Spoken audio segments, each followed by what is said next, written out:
Welcome back to the Cave of Wonders, Dreamwalkers. I am your Sith Lord Callous for Lord Callous TV, and this is another Callous recap and review.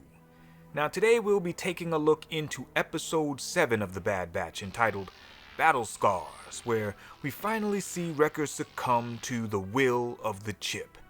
And I'm not talking Doritos. So let's talk about it.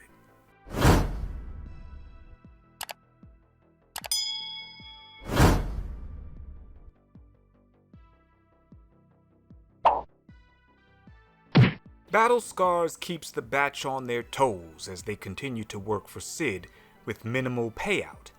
This episode brings us face to face with an old Clone War vet and fan favorite. I was hopeful that Battle Scars would play out in a certain way, but unfortunately it took a safer turn. But there was still a good story told here nonetheless. Now, Battle Scars is appropriately named for the events that unfold in this episode.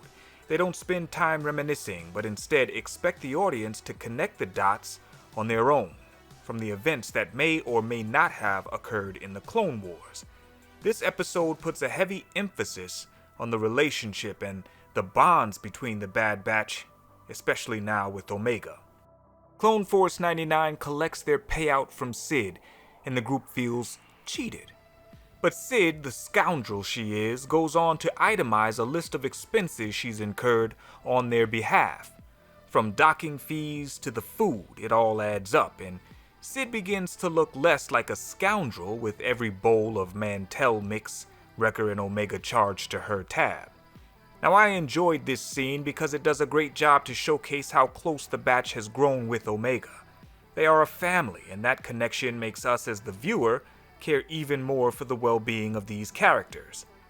And while still in Sid's cantina, a mysterious stranger reveals himself to the Batch after firing off a warning shot at some would-be thugs. The cloaked man is none other than Captain Rex, who Omega rightfully identifies as an older clone from the early batches of the Republic Army. Rex goes into full battle-ready mode after Wrecker experiences another of his headaches. He learns that all of the members of the Bad Batch have retained their inhibitor chips, and Captain Rex is acutely aware of the threat posed by any clone that is capable of executing Order 66 at any given moment. Now, after a brief standoff, all blasters remained in their holsters, and Rex thinks of a plan to have all of the chips safely removed. At least as safely as they can be, considering they're all wanted men. And for whatever reason, it's odd that Tech was only crafting a device that could locate the chips, but not necessarily remove them. But Rex knows of an abandoned Jedi cruiser that should have the medical gear to perform the risky procedure. The team just needs to reach the med bay unnoticed by the Scavenger Guild. The team reaches the med bay, and as they prep Wrecker for the surgery, he snaps.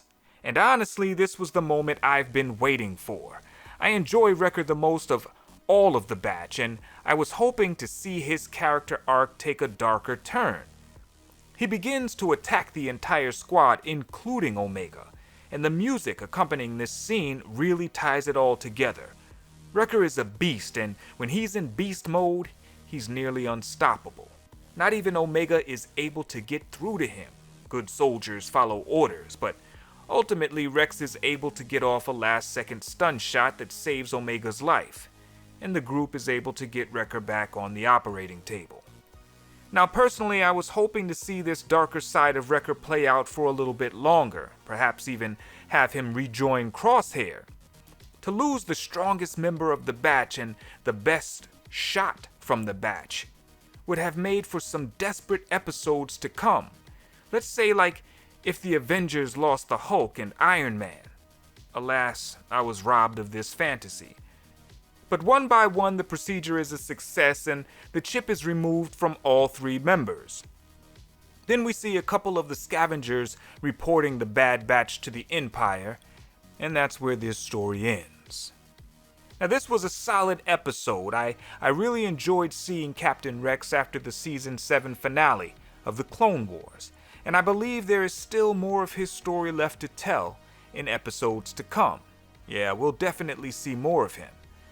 I would have liked to see Wrecker's arc stay on that darker side for a little bit longer to create more tension, but it kinda is what it is. Now you guys let me know your thoughts in the comments. How did you enjoy this episode? And don't forget, if you're new here to the channel, consider subscribing. Hit that like button and join the Dreamwalkers on our galactic YouTube journey. Now I'd like to thank my channel members John Matrix, Rhodes Rants, Biggles Metz, Callisto Arcus, and Keaton Haas. Thank you so much for your support. And always remember that peace is a lie. There is only passion. Through passion I gain strength, and through strength I gain power.